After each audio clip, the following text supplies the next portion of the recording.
আলহামদুলিল্লাহ রাব্বিল আলামিন।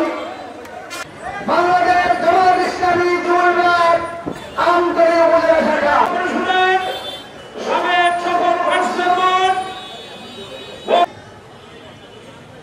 বাংলাদেশ জামাত ইসলামী বরগুনা থেকে বাংলাদেশে নতুন বন্দোবস্তের মাধ্যমে বাংলাদেশ জামাত ইসলামী আমাদের বাংলাদেশকে এই পুরো বন্দোবস্তের ভিত্তিতে স্পষ্ট আমরা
মসনদকে পাকাপোক্ত করেছে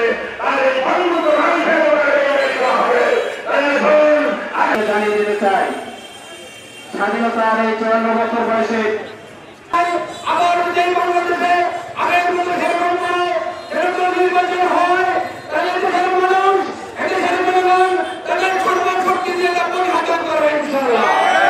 আজকে সমাবেশ থেকে দায়িত্বহীন কণ্ঠে ঘোষণা করতে চাই বাংলাদেশে আগামী ফেব্রুয়ারিতে নির্বাচন হবে এবং সেই নির্বাচন পিয়ার পদ্ধতির সরকারকে করতে হবে।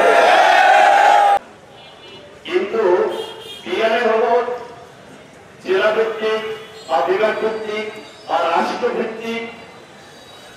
যদি পিয়ার পদ্ধতি হয় তাহলে জেলা বা বিভাগে বা রাষ্ট্রে যে যেখানে যত ভোট পাবে সকল ভোটের একত্রিত করে তারা সেই অনুযায়ী আসন পাবে।